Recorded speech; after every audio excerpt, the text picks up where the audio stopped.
Tout ce qui est de nature indépendante dans la vie spirituelle est mauvais. Je veux dire parmi le peuple de Dieu. C'est une violation de la loi corporative de Dieu, qui est aussi une loi de vie.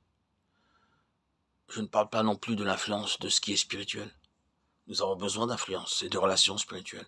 Nous avons besoin de nous aider les uns les autres. Et il ne doit y avoir aucune indépendance dans cette question-là. Aucune indépendance à l'égard de ce qui est de Dieu dans les autres. Certains enfants de Dieu disent « Je dois marcher avec Dieu.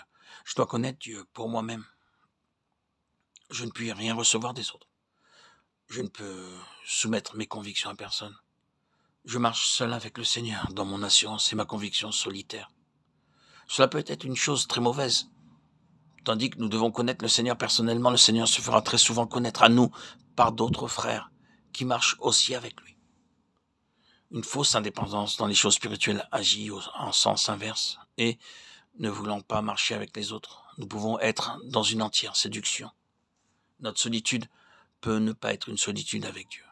Nous pouvons être convaincus d'être dans le vrai chemin, mais c'est une entière séduction. Cela c'est une chose, mais ce dont je parle maintenant, c'est de l'influence de la propre nature, et non pas de l'influence des personnes spirituelles et des choses spirituelles qui sont de Dieu.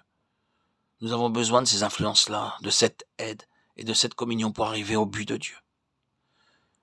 Lorsqu'il s'agit des éléments naturels qui interviennent, et il peut y en avoir beaucoup, le sentiment, l'affection naturelle de ceux qui cherchent à nous influencer et ainsi de suite.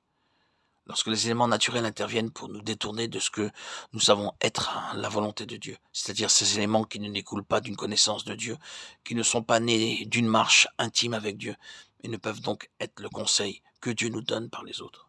Alors, la vie de la foi demande que tout cela soit pleinement et finalement mis de côté, et que nous vivions ce qui concerne notre vie spirituelle pour Dieu, entièrement pour Dieu.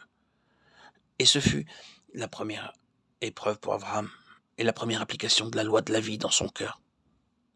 Serait-il prêt à marcher avec Dieu seul, malgré toutes les influences de la nature? Allait-il répondre au mouvement de Dieu dans son cœur, sans permettre aux considérations naturelles de l'influencer? Durant un long temps, la réponse d'Abraham ne fut que partielle, et par conséquent, le dessein de Dieu resta en suspens, et Abraham n'avança que partiellement dans le dessein de Dieu. Pour commencer, il prit avec lui son père, et cela l'amena à un arrêt. Ce ne fut pas avant la mort de son père qu'Abraham fut libéré plus complètement pour le dessein de Dieu. Sa vie fut retardée, tant que les liens naturels continuèrent à influencer. Mais tout cela devait être appliqué intérieurement aussi bien qu'extérieurement. Nous ne parlons pas seulement de nos relations, de nos familles. Il est vrai qu'il peut y avoir là des influences naturelles qui s'exercent sur nous. Mais il y a quelque chose de beaucoup plus profond que cela.